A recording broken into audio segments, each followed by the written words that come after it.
Hello, I'm Elda Hartley, and since the man that is featured in the following video, Sai Baba, is so little known in the United States, I want to give you a little background.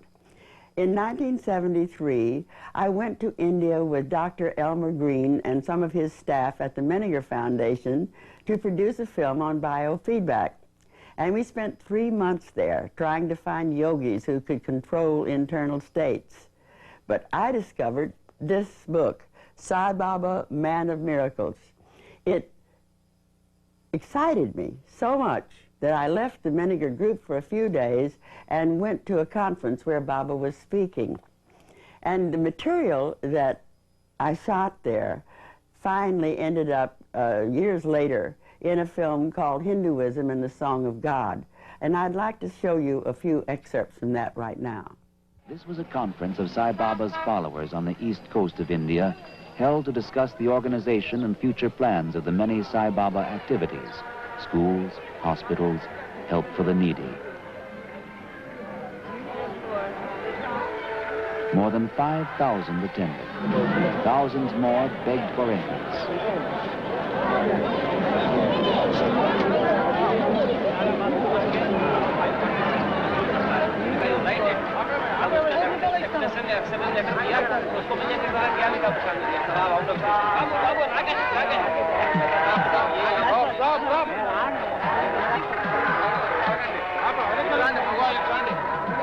People clamor to buy his picture, to put on their puja table or in their car or where they work, wherever it will serve to remind them that they too can become as he.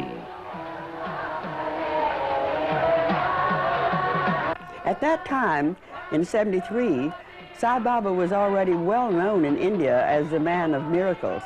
There were countless stories about the people he'd healed or those he'd saved from disaster. Others about how he turned water into gasoline when his car ran out of it, or how he pulled any fruit his companions wanted from a single apple tree. He's been doing this from an early age, and he's still doing it.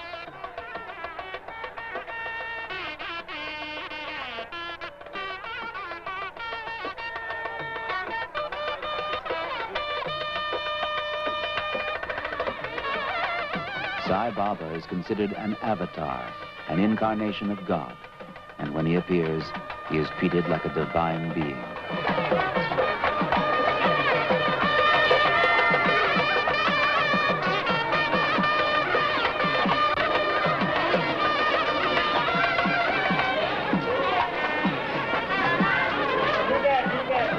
Sai Baba stresses following the Dharma, the path of right action.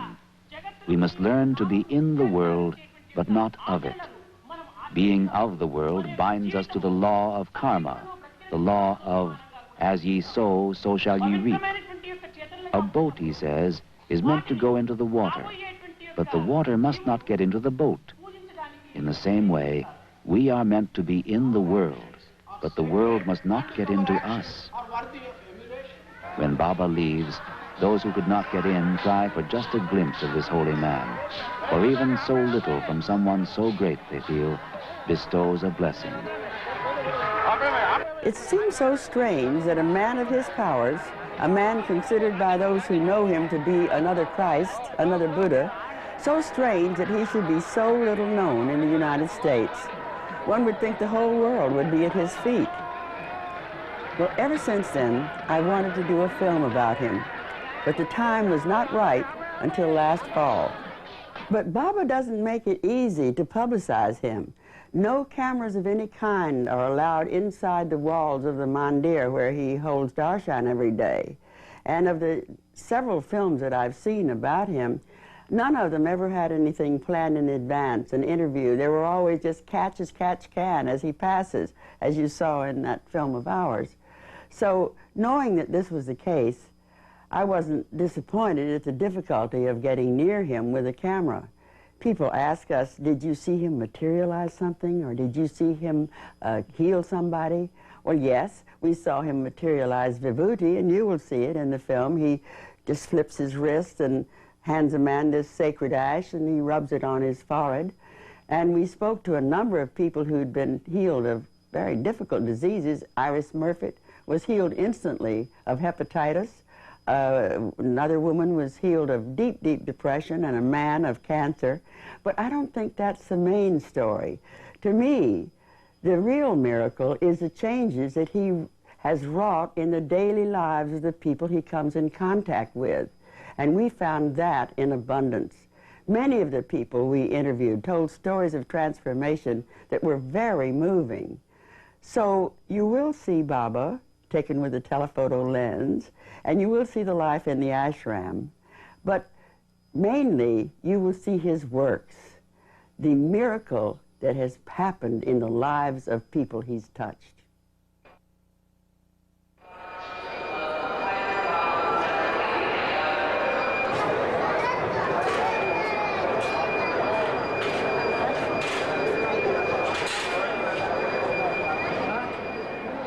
The trip from Bangalore to Puttaparthi is a perfect metaphor for the spiritual journey. Chaos and confusion in the beginning, but then the road becomes broad and smooth for a while.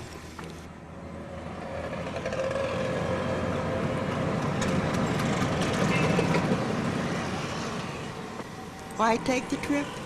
That question has been asked of spiritual seekers since the beginning of history. Why go thousands of miles to be near a spiritual master? Well, every person has his own reasons, but underneath all is that basic drive of human beings to grow in awareness. And once you've gotten on that path, no trip is too long or road too bumpy. This one soon becomes straight and narrow.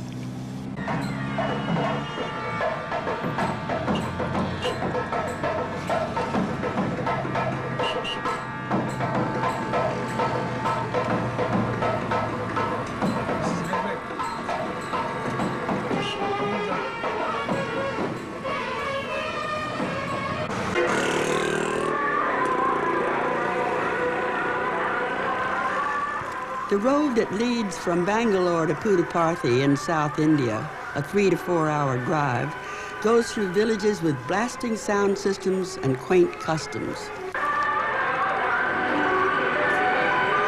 Some moments of despair, but often smiling faces.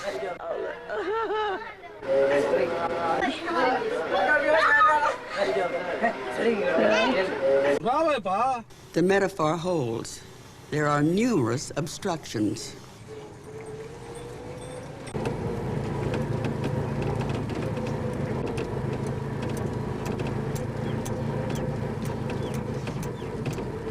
The magnet that draws people to Puttaparthi is a man born here, Sai Baba. The meek and downtrodden, as well as the powerful and mighty, flock round him. They say he's divine, a fully enlightened being.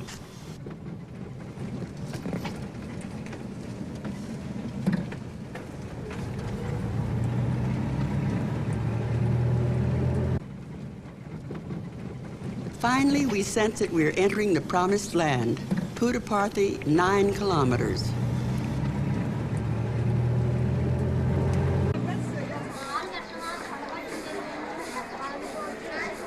Puttaparthi is like every other Indian village except for the many stores selling pictures, cassettes, and books about Sai Baba.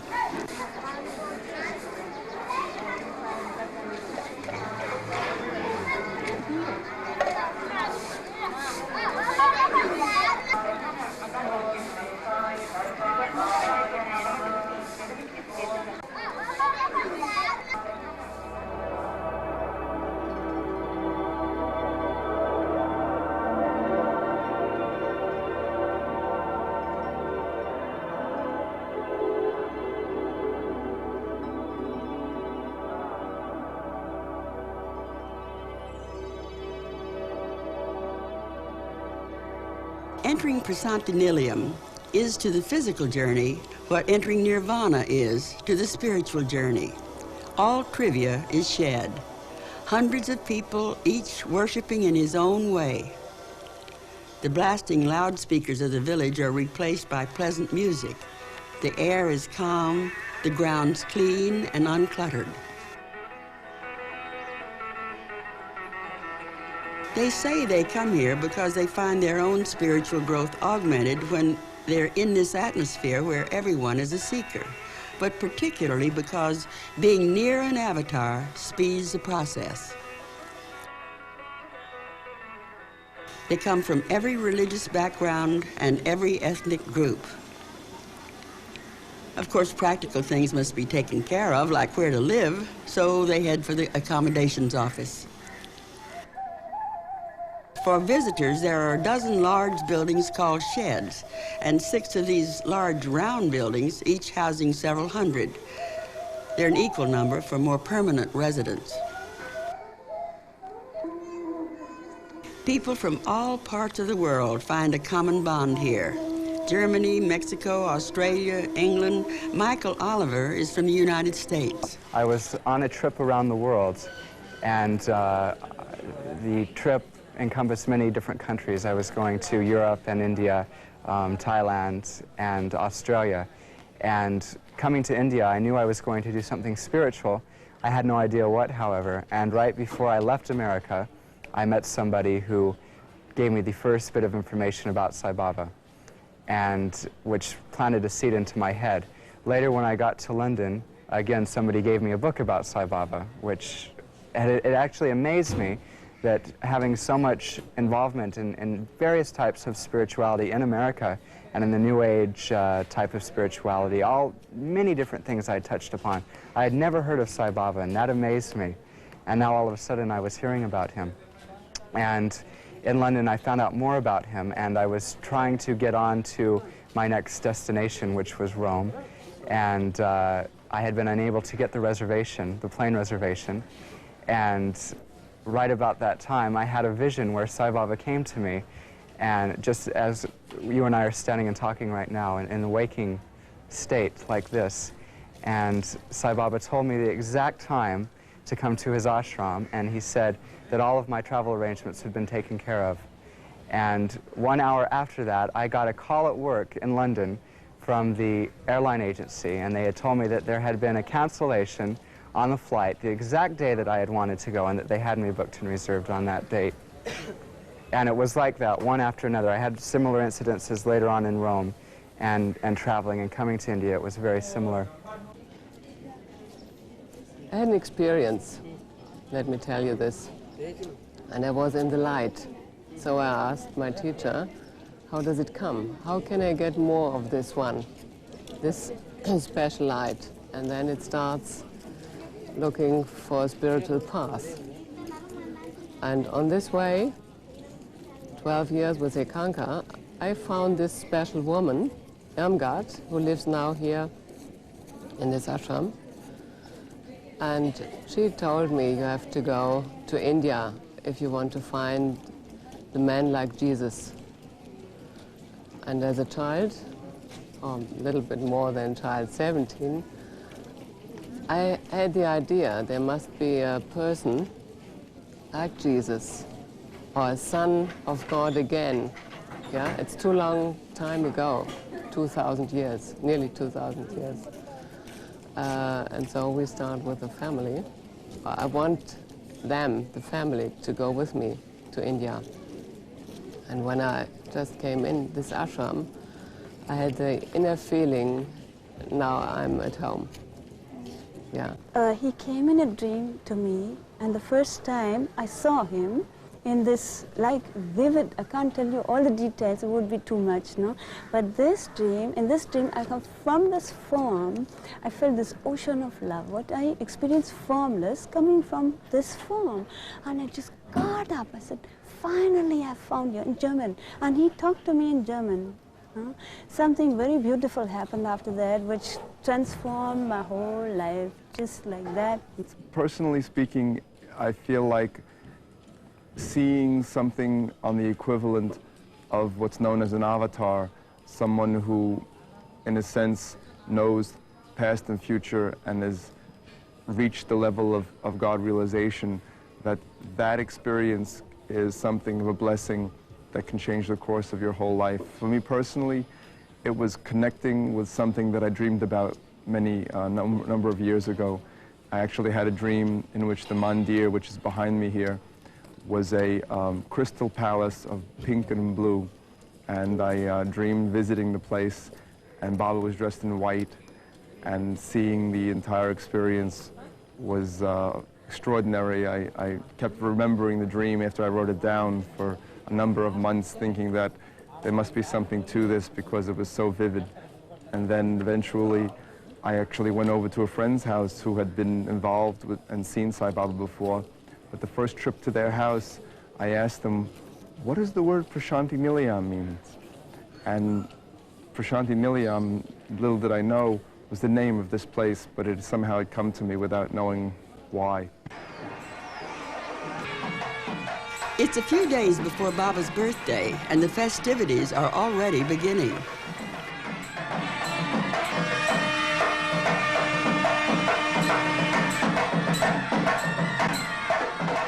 Who is this man so revered by his devotees? They plan processions to honor him. They sprinkle flowers in his path. They stand for hours just for a chance to see him.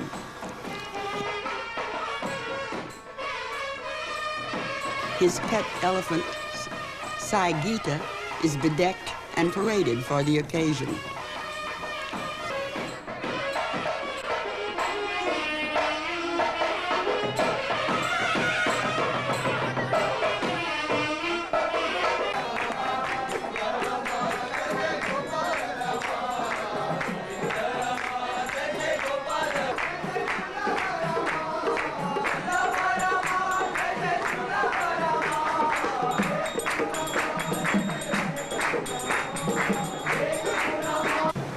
Tell of a man now in his 60s who, from early youth, had psychic powers. He has in the past and still does heal people of terminal diseases. Dozens of books have been written about him.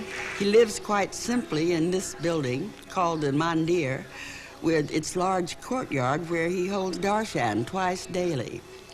The children sit in the center, the women on the right, and the men on the left.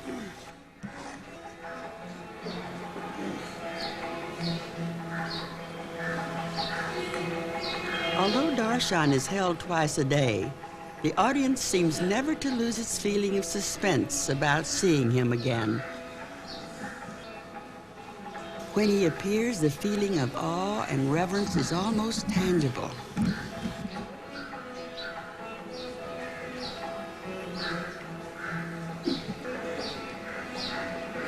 Many present letters asking for advice or help.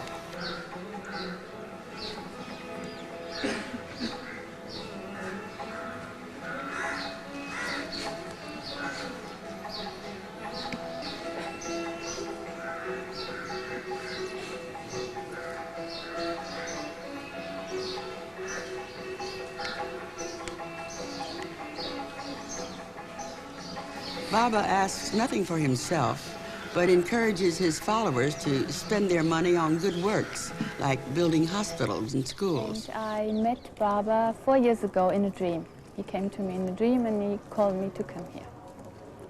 And then I came here and I had a big change in my life because he healed me from a very bad illness. I mean, it's wrong to say he healed me. He showed me how to heal myself. This was the biggest experience I had. And then I had 2 interviews with him, which were really great, which really changed my life totally, to get his vibrations, to know who I am, because he shows us who we are. He showed me how to heal myself from a very bad depression. I couldn't move anymore. I was so much depressed I couldn't move anymore. I was a teacher in Germany and I was sent on pension because of that. And then I came to Baba and he really gave me my life force. He showed me how to organize my life, how to be positive, how to realize the way, how to find the God within. Well, he teaches me how to love myself with all my imperfections, with all my so-called faults, because we don't have faults. It's just our energy pattern, and we should love it, we should accept it. When we accept and love ourselves, then we can accept and love the whole world and everyone, our neighbors, our children, our husbands. And, you know, I speak of husbands because I had 2, and because I didn't love myself, these marriages broke off. And he taught me what I did to myself and what I did to my family. As part of my spiritual search, I got involved in spiritual search groups, was active in the Methodist Church, and in some of the group activity, we were studying various forms of healing. And one of Sai Baba's devotees shared with me her experience here and told me about this man of miracles who was much like Jesus in what he taught and in the miracles that he performed. She showed photochromes and shared with me some books and gave me one book that he had written which described all the world's religions and showed in the description of these religions that the form was different, but the content was the same. And this was a very important book for me. I came under criticism from some of my friends about my interest in this Hindu Swami, and so I was somewhat bombarded, but I had an interesting experience in a very traditional setting. This was in Sunday school at the Methodist Church, which I attend in Richmond. Our minister was leading us in a meditation, and in the meditation I had a vision, and in this vision there appeared Jesus and Sai Baba, and then I was in the vision too. Well, before the two figures appeared, there was an eagle. Vivid eagle appeared before my eyes, and at the time I didn't understand the symbology. I learned later the eagle symbolizes the messenger of God. And then following that, there appeared Jesus and there appeared Sai Baba. And then I was there, and there were three of us. And Jesus and Sai Baba went out over the world spreading light. And I went out also spreading light. And of course, I was simply symbolic of each one of us as individuals and our importance in spreading the light. And following that, in my prayer and meditation, I begin to get the sense of the presence of Sai Baba. And experience is not exactly like that, but very significant, in which I was given teachings that were very important to my personal growth at the moment. Signs reminding followers to stay on the path are displayed in a number of places.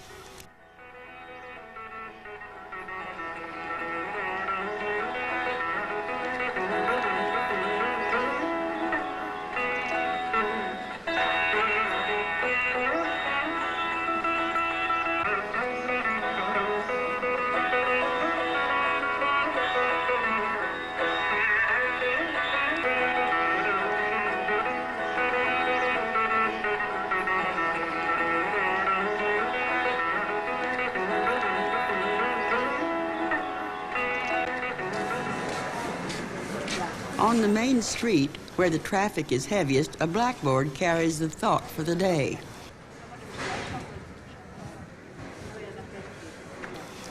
Some simply read it and pass on, but many fill notebooks with these aphorisms.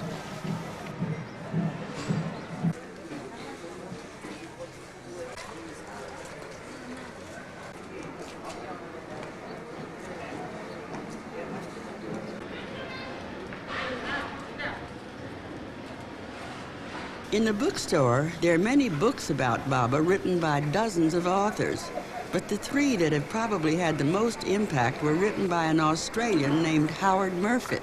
I remember I'd never seen a photo of Sai Baba. This was 1965. Never seen, had no idea what he looked like, none whatever. And so suddenly the door opened and he came through. He looked through the door and smiled, that wonderful smile he had. And he looked at me, smiling face, smiling eyes, and said, "Are you the man from Australia?" And I said, "Yes." I didn't even know, I wasn't even sure it was Sai Baba, to tell you the honest, because I didn't expect him to have that appearance, you know. I thought he'd be more like the pictures of the masters, you know, of the White Lodge. And so I was taken by surprise. So I said yes, I was, and then he just said, he smiled, and he walked over to the two Indians, And he started talking to them, and then for the first time ever, I saw him produce the vibhuti, you see. I'd heard, somebody had told me that he did produce ash. I saw him do this for the two Indian gentlemen, and he gave it to them, and he started patting one of them as if he was a child. And this man started crying like a child. See? And the first time I ever saw bhakti tears. I've shed plenty myself since. You know what they mean. Bhakti tears, tears of devotion, tears of joy. And after he'd done this, and this man crying, and Swami was patting him like a child, and he came over to me and said, "Would you like some vibhuti?" Well, I didn't even know what vibhuti was, but I guessed it was the ash that he had produced, so I said yes. And I knew then by that time he was Sai Baba, so I called him Baba. So he stood in front of me like that, as close as I am to you, and he waved his hand and took a palmful of vibhuti into my palm, and he stood there smiling to see what I'd do with it. I didn't know what to do with it. I thought, what will I do with this? Yeah. And he said, he didn't say anything, he didn't help me at all. And then Bob Raymer came back into the room. And he saw my dilemma and he helped me. He said, eat it, it's good for your health. So I'm starting to eat this vibhuti, this ash, that I'd never eaten ash before. It's quite edible. And I'm eating it away, and I suddenly thought, good for her health. And I thought Iris was back there, and she had, she was not well, she had hepatitis. And I thought, oh, it's good for health, it might help her. So I said, can I take some to my wife, Baba? She's not well. Bring her here tomorrow at 5 o'clock, he said, and left. That was my first interview. The healing, love is important for healing. When we first came to Swami, he said to me, don't worry about your health. I will look after you. I went through and he said, where's your wife? Oh, I said, you want me to bring her, Swami? So I went back and beckoned to her. And of course all the ladies were very envious that she could go in. So she came, and then he stood talking to her, and I was standing to the side a bit, you see. And I wasn't really listening much to what he was saying, but he was talking to her about her health. And then at the end of it talking to her, he did this and produced some more vibhuti and gave to her. And actually, her hepatitis vanished that day. She had no more. When I saw the specialist a couple of years ago, and the tests had been taken, she said, I can't believe this. I have one picture here in front of me on my desk, and I have another in you over there, and they're totally different. She said, I see a devastating picture on my desk, and I look at you, and you're the picture of health. It's his love that does it. And Howard asked once, he said, Swami, why do you cure some people and not others? And he said, it's like the sunshine. He said, my love falls on all. It is there for all. If you're open to receive it, you respond. Like the person who wants the light will be out in the sun. They won't be inside in the dark. And I think that is the thing with healing. I think it's purely love. The day in the ashram starts early. At 5, women gather in groups to go through the streets singing spiritual songs. The men do the same.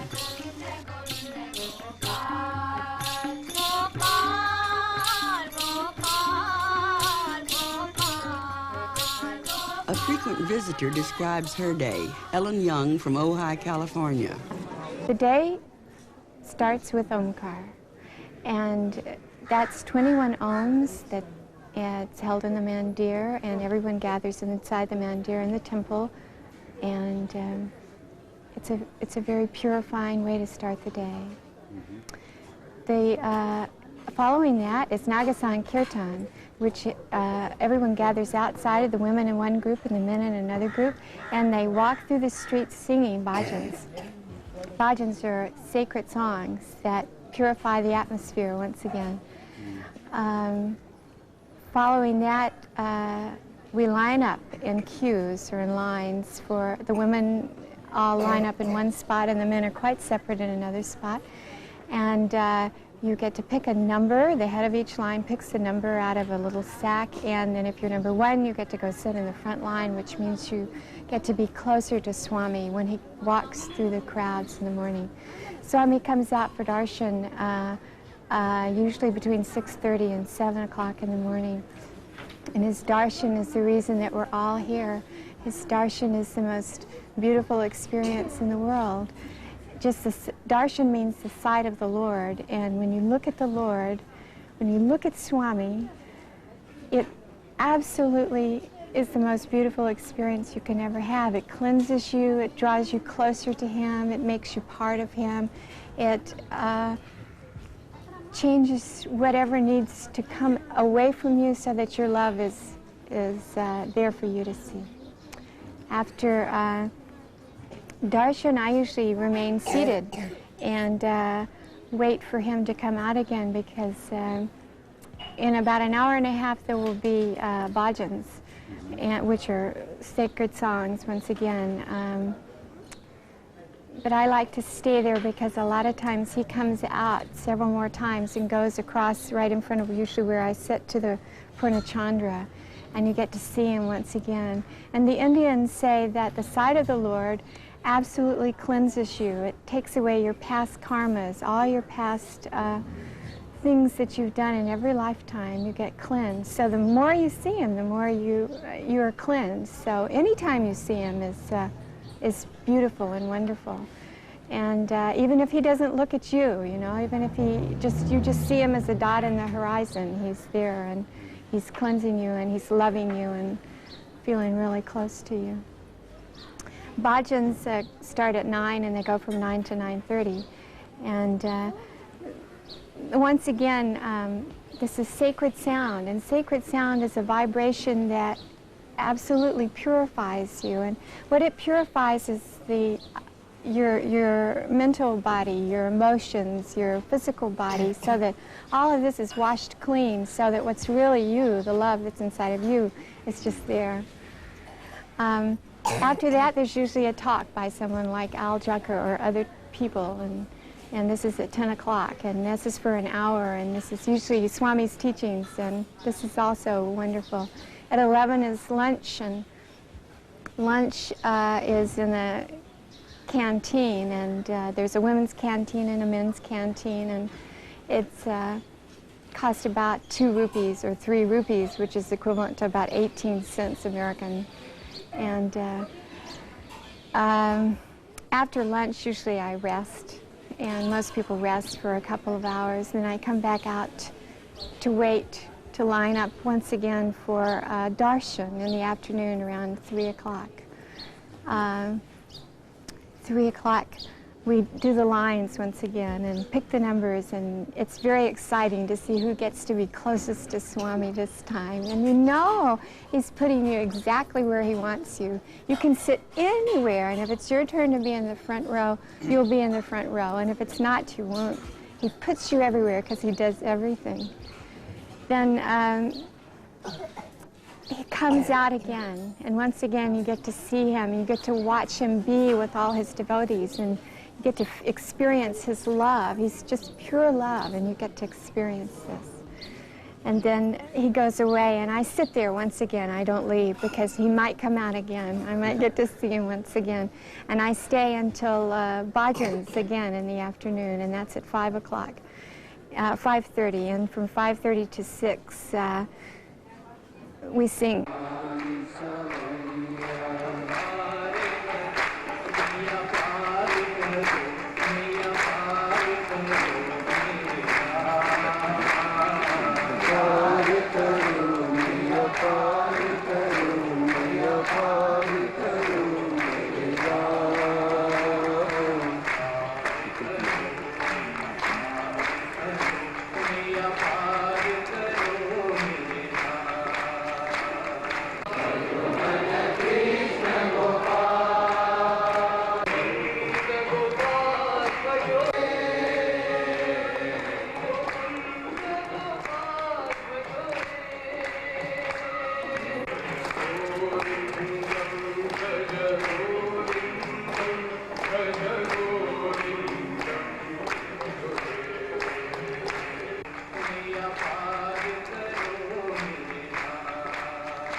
There's an old saying of the Quakers, when you pray, move your feet.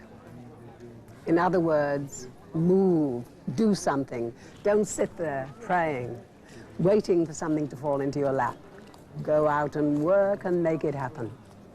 It can't come to you until you're open, and you can only be open through helping others. And this is what Swami is also teaching. It's no good sitting, praying, meditating if you're not actually putting it into action. We can't expect grace to come unless we earn it.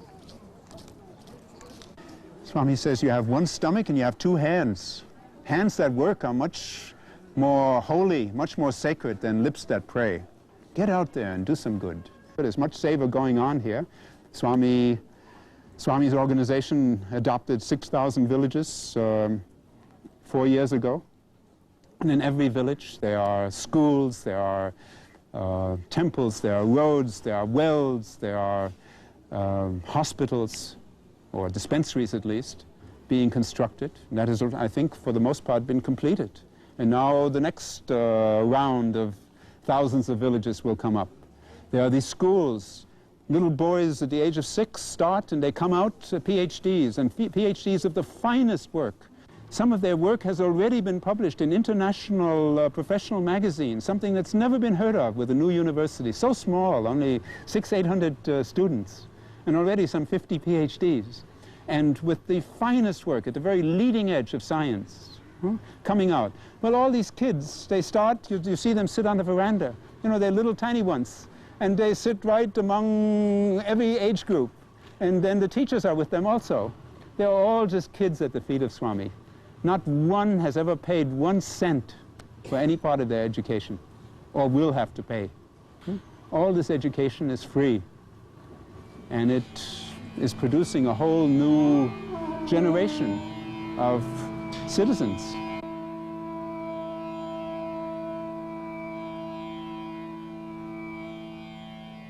The blue kerchief worn by the men and the orange by the women signals that they are volunteers.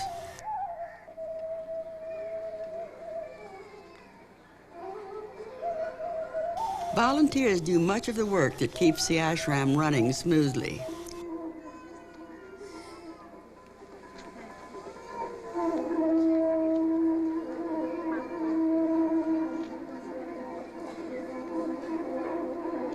Women in beautiful saris are not above the most menial task.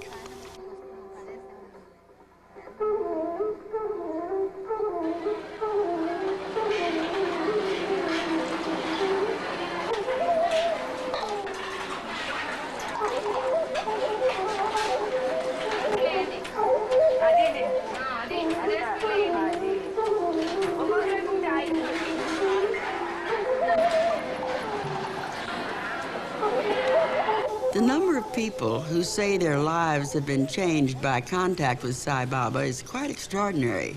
Art Drumheller from Ojai, California.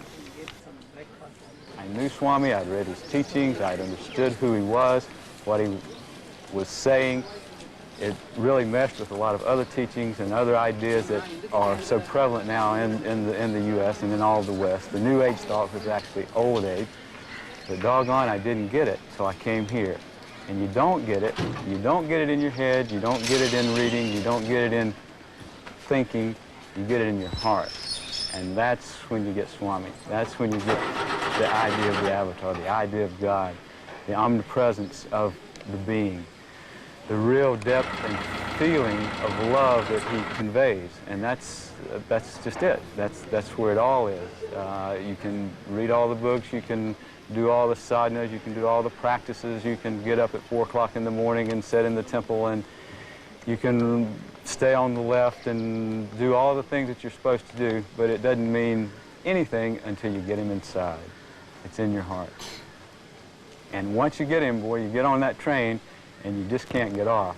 It's just a moving experience in all aspects of your life.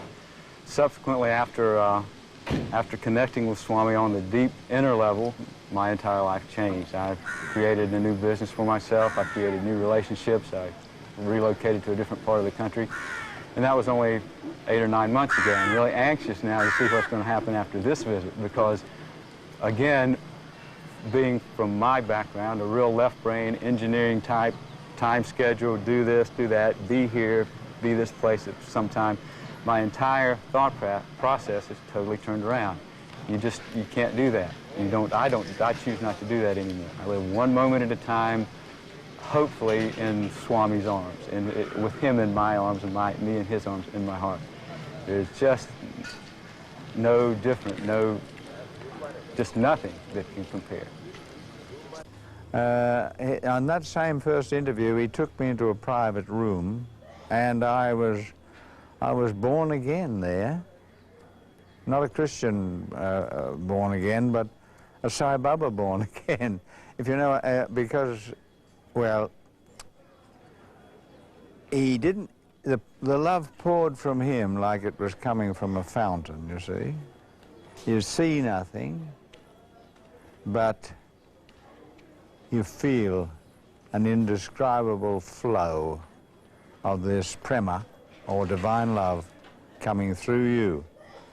And it seems to melt your whole body. It seems to melt any hard places in your body, your mind and your astral body and whatever you're made up of.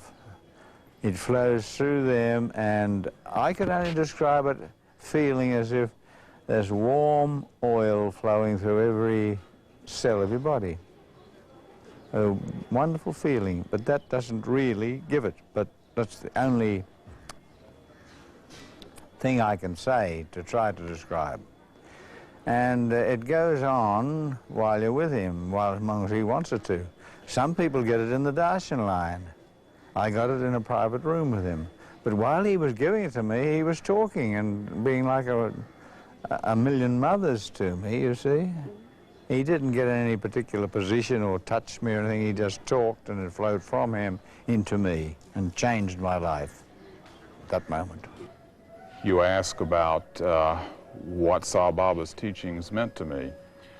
Well, I guess I would say the most important thing is that it confirmed the universality of the truth in the different forms, because I had my first spiritual journey went with more traditional Western Christian forms, and then was introduced to A Course in Miracles, and then to the Aquarian Gospel of Jesus the Christ, which gave me a more enlightened, based on my experience, the more enlightened view of the teachings of Jesus. And then I could go back to the Bible and with this clearer understanding see that the truth was there too. And if you look at the Bible with love and follow the intuitive wisdom of love, you will find the truth in the traditional Christian Bible. And Sai Baba's teachings are the same as the Aquarian Gospel, the Course in Miracles, and the intuitive understanding of the Bible. As Baba says, there are many ways to God. And there's only one religion, the religion of love. We call ourselves Christian, right? Mm-hmm. There are Jews, Hindus, Buddhists, Muslims, every religion. Swami teaches us how to find God, who is beyond all religion, and not to be hooked on any religion. He said once, it's good to be born in a church, but bad to die in one. In other words, we should have gone beyond it. The process here, and this is what amazes me about Sai Baba the most, is that other spiritual paths and other gurus and other ways of reaching God, and there are very many different types of means, but they're always approached from the point of view that you are not God now, and you're trying to become God at some future date. Whereas Sai Baba treats you as if you are God now, and why are you pretending that you aren't? And that's the miracle of being here. When we're demanding attention from him, when we're demanding for him to do things for us, when we're putting expectations on him that we would put on any other human being in our life, in our relationships, on our friends, in our careers, any of these things, then he just won't buy into it because we're not coming from our place of divinity. And he only recognizes us as divinity. And so when we're acting in those ways, he treats us as if we're putting on an act. And finally, if we insist on playing this act, we experience more pain and more pain and more pain because we become like 2-year-old children whose expectations are not being fulfilled. And when we're ready to surrender into our true self, into our divinity, then all of those areas of pain and conflict disappear, and all we experience is peace. And we find out what he's been trying to teach us all along, and that is, we are God, we have always been God, and we will always be God. Why are we pretending that we aren't? And that's why he's come. As Sai Baba says, what he is, and as Jesus said, what he is, that we all are in potential. And it's our fear and doubt that block our experience of that.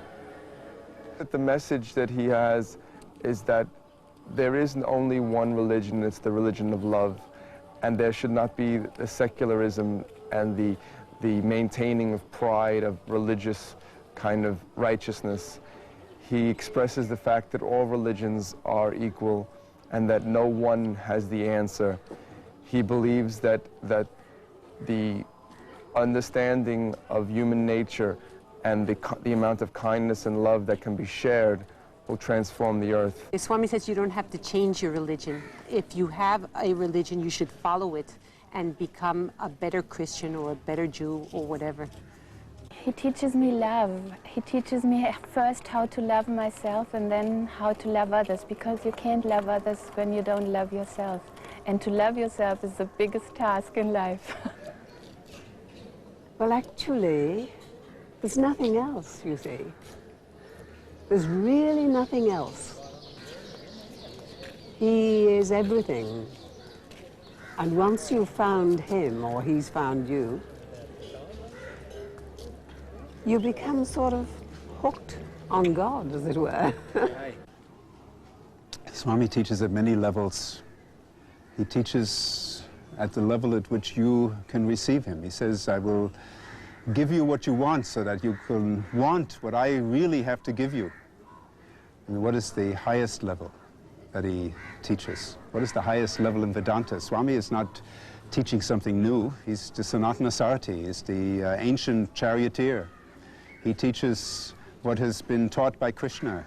He teaches what has been taught by Rama, what has been taught by all the great teachers of ages past. That you yourself are God. You are God. Don't look to me as God. Of course I am God, Swami says. But you are also God. Therefore, treat each other as God. Don't treat each other as this one is useful to me and this one is not useful to me. This one I want, this one has something for me, and this one is somebody I want to push away. Huh?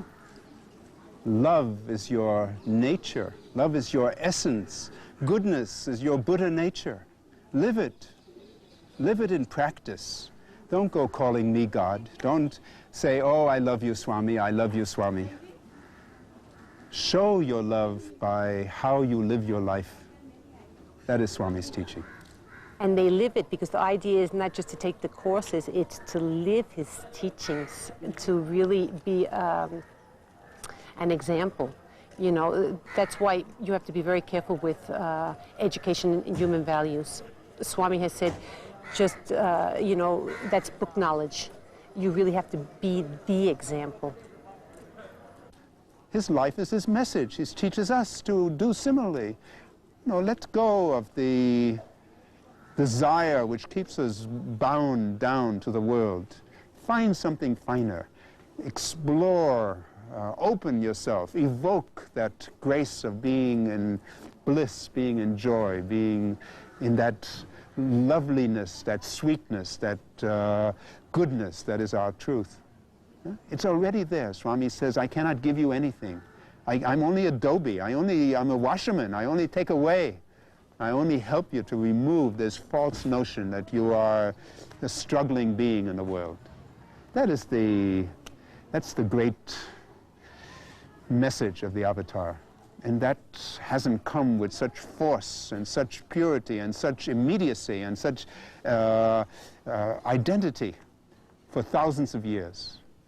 That's totally unique. And that can't be compared with any other message. That's Swami.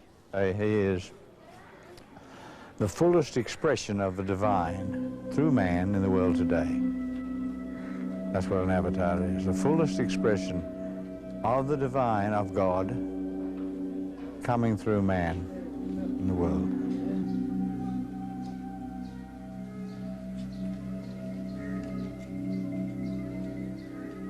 The Bible says, by their fruits shall ye know them. Baba's fruits are people, people whose lives have been changed for the better.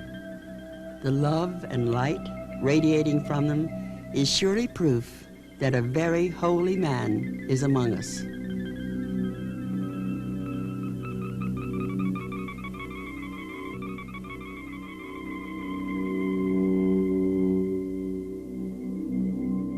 Then once you come to Swami, it all changes. Huh?